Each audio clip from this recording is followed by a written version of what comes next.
నమస్తే. Welcome to our channel. ప్రస్తుతం మనతో సీనియర్ జర్నలిస్ట్ దాము బాలాజీ గారు ఉన్నారు. వారితో మాట్లాడదాం. సార్ నమస్తే సార్. నమస్తే. కొడుకు, కోడల మీద మోహన్ బాబు గారు కేసు పెట్టినట్టు, అలాగే మంచు మనోజ్ అరెస్ట్ అయినట్టు, కోడలు పరారీలో ఉంది అనే న్యూస్ వస్తుంది సార్. అలాగే అసలు ఈయన ఏంటి జరిగిన విషయం ఏంటి? ఏ విధమైన కేసు ఈయన ఫైల్ చేశారు మోహన్ బాబు? మోహన్ బాబు కి వాళ్ళ కొడుకు మనోజ్కి గొడవ పెద్దదైపోయింది. ఇది ఇంకా మొన్నటి వరకు వాళ్ళు అసలు ఏమి లేదని పిఆర్ బ్యాచ్ మీడియా మీద నిందలు వేయడానికి ట్రై చేశారు. కానీ ఇవాళ వాళ్లే ఓపెన్ గా కంప్లైంట్లు ఒకరి మీద ఒకరు ఇచ్చుకున్నారు. మోహన్ బాబు ఏమో సిపి రాచకొండ సిపికి కంప్లైంట్, కమిషనర్ ఆఫ్ పోలీస్కి కంప్లైంట్ ఇచ్చాడు. ఆ కంప్లైంట్ మొత్తం చదివాను నేను. అందులో ప్రధానంగా ఆయన ఏం చెప్పాడంటే, నా కొడుకు కూతురు కొంతమంది యాంటీ సోషల్ ఎలిమెంట్స్ కలిసి నా మీద దాడికి ట్రై చేశారు. అట్లాగే మాదాపూర్లో నా ఆస్తి ఉంది, ఆఫీస్ ఉంది, ఇల్లుంది, దాన్ని వాళ్ళు కబ్జా చేయడానికి ప్రయత్నించి అక్కడున్న సిబ్బందిని బెదిరించారు, చంపేస్తామని బెదిరించారు. సో నాకు ప్రాణహాని ఉంది, నా కొడుకు వల్ల కూతురు వల్ల ప్రాణహాని ఉంది అనేది ఆయన ప్రధానంగా దాంట్లో చెప్పాడు. అట్లాగే డీటెయిల్గా ఆయన శనివారం ఈ అబ్బాయి మనోజ్ గత కొంతకాలం 4 నెలల నుంచి మా ఇంట్లో ఉంటున్నాడు. అతను శనివారం వెళ్ళిపోయి మళ్ళీ నేను ఎప్పుడూ నిద్రపోయినాక 9కి తర్వాత వచ్చాడు. దాని తర్వాత మార్నింగ్ చూస్తే ఎవరెవరో కొత్త వ్యక్తులు నా ఇంటి దగ్గర ఉన్నారు. ఎవరు వీళ్ళంతా అంటే వాళ్ళు చెప్పట్లేదు. సో వీళ్ళని ఎవరెవరినో తీసుకొచ్చి నన్ను ఇంట్లో నిర్బంధించడానికి ట్రై చేస్తున్నారు. ఈ లోపల నాకు మాదాపూర్ ఆఫీస్ నుంచి కాల్ వచ్చింది. అక్కడ ఒక 30 మంది దాకా వెళ్ళి అక్కడ ఆఫీస్ని స్వాధీనం చేసుకుని, ఇల్లు స్వాధీనం చేసుకుని, ఇది మా ప్రాపర్టీ, మీకు సంబంధం లేదు, మీరు వెళ్ళిపోండి అని వాళ్ళని బెదిరించి చేస్తున్నారు అనేది ప్రధానమైన ఆరోపణ. దాంతోపాటు ఏంటంటే చిన్న బిడ్డ అంటే వీళ్ళకి మామూలుగా అయితే మోనికాకి ఆల్రెడీ ముందు భర్తతో ఒక బాబు ఉన్నాడు, భైరవ్ రెడ్డి అని. అది కాకుండా వీళ్ళకి 7 నెలలకు ముందు ఒక పాప పుట్టింది. ఆ పాపాన్ని కూడా ఆయా దగ్గర వదిలేసి వీళ్ళిద్దరూ భార్యాభర్త బయటికి వెళ్ళిపోయారు అనే ఆరోపణ కూడా చేశాడు. దాని తర్వాత ఓవరాల్గా అతను చెప్తున్నది ఏమంటే, నా ఆస్తుల్ని వాళ్ళు కబ్జా చేయడానికి ట్రై చేస్తున్నారు అనేది ఒకటి.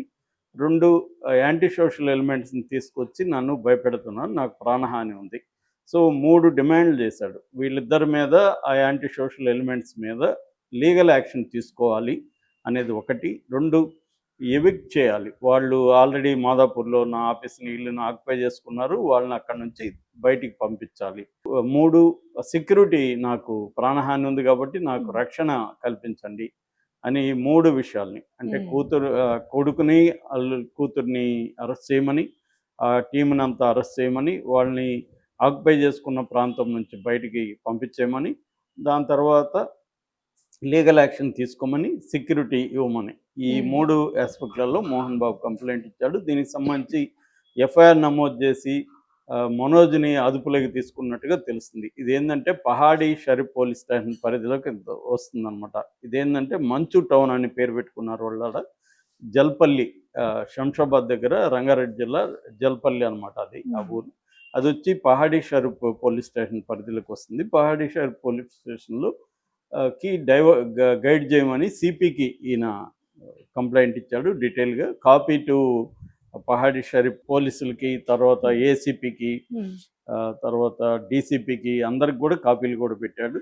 సో దీనివల్ల ఇప్పుడు వాళ్ళిద్దరి మీద ప్లస్ కొంతమంది తను తీసుకొచ్చిన వాళ్ళ మీద కేసులు అయితే నమోదైనాయి. ఇప్పటి వరకు మనకు తెలిసిన సమాచారం ప్రకారం 3 సెక్షన్ల కింద కేసులు నమోదైనాయి. ఒకటి 329 బిఎన్ఎస్, భారతీయ న్యాయ సంహిత 329 ఏంటంటే క్రిమినల్ ట్రెస్పాస్. క్రిమినల్ ట్రెస్పాస్ అంటే ఒక దౌర్జన్యంతో ఒక ప్రాపర్టీని ఆక్యుపై చేసుకోవడానికి క్రిమినల్ ట్రెస్పాస్ అంటారు. రెండవదేమో 351 క్రిమినల్ ఇంటిమిడేషన్, అంటే తీవ్రమైన చంపుతామని బెదిరింపులు. మూడవదేమో 115 అంటే హర్ట్ చేయడానికి ప్రయత్నించడం. ఈ 3 సెక్షన్లు, ఒకటి ఆస్తుల స్వాధీనం, 2 హత్య చేయడానికి ప్రయత్నించడం, 3 క్రిమినల్ బెదిరింపులు. ఈ 3 సెక్షన్ల కింద మనోజ్ని అరెస్ట్ చేసినట్టు వార్తలు వస్తున్నాయి. అయితే ఇంకా కన్ఫామ్ కాలేదు. సో అరెస్ట్ అయితే అయ్యే అవకాశాలు అయితే ఎక్కువగానే ఉన్నాయి. సో దీనికి సమాధానంగా మంచు మనోజ్ కూడా ఒక పెద్ద ప్రెస్ నోట్, ఒక 10 పాయింట్ ప్రెస్ నోట్ని రిలీజ్ చేశాడు. తను కూడా దాంట్లో సమాధానం ఇచ్చాడు. అది ఏమేమి చెప్పారనేది నేను ఇంకొక వీడియోలో డీటెయిల్గా చెప్తాను. అయితే ఈ లోపల కొన్ని పరిణామాలు జరిగినాయి. ఒకటేంటంటే దుబాయ్ నుంచి విష్ణు హైదరాబాద్ వచ్చి తను ఒక హైదరాబాద్ రాకముందే ఒక 40 మంది బౌన్సర్ని ఇంటి దగ్గర పెట్టారనేది ఒక వార్త వచ్చింది. దానికి బదులుగా మనోజ్ కూడా తను ఒక 30 మందిని తను తీసుకెళ్ళి పెట్టాడని, ఈ లోపల మంచు లక్ష్మి కూడా మహిళా బౌన్సర్లతో అక్కడికి వెళ్ళిందని, ఇలాగ. ఎందుకంటే మోహన్ బాబు ఫ్యామిలీలో ఈ బౌన్సర్ల కల్చర్ ఎప్పటి నుంచో ఉంది. ఆ మధ్య కూడా జూబ్లీ హిల్స్లో వాళ్ళ ఇంటి దగ్గర కూడా కొంతమంది బ్రాహ్మణ సంఘాల వాళ్ళు ధర్నా చేస్తుంటే కూడా వాళ్ళని బౌన్సర్లు వచ్చి కొట్టారు.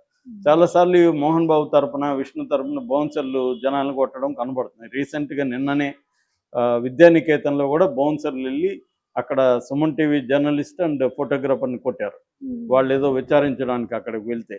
సో ఇలాగ బౌన్సర్ల దాడి అనేది వెరీ రెగ్యులర్. మనం వాళ్ళ సినిమా షూటింగ్లో కూడా నాకు ఒక కో-డైరెక్టర్ ఫ్రెండ్ చెప్పాడు, సీన్ చెప్పాలంటే కూడా మనోజ్కి కానీ విష్ణుకి కానీ సీన్ చెప్పాలంటే కూడా ముందు బౌన్సర్ల పర్మిషన్ తీసుకొని సీన్ వెళ్ళి చెప్పాలి. అలా అంత హంగామా ఉంటుంది. వీళ్ళకి ఎందుకు బౌన్సర్లు అనిపిస్తుంది మాకు, వీళ్ళేమో హడావిడి చేస్తారు. అంటే ఇవాళ ఏమైందంటే బౌన్సర్ని పెట్టుకోవడం ఒక ప్రెస్టేజ్ ఇష్యూ లాగా కూడా మారిపోయింది. ఎట్లయితే గన్మెన్లు చాలా మందికి అవసరం లేకుండా పెట్టుకుంటే ఒక బిల్డప్ ఉంటుంది, భయపడచ్చు, అలాగే వీళ్ళని ఒక భయపెట్టడం ఒకటి, ప్రెస్టేజ్ ఇష్యూ ఒకటి.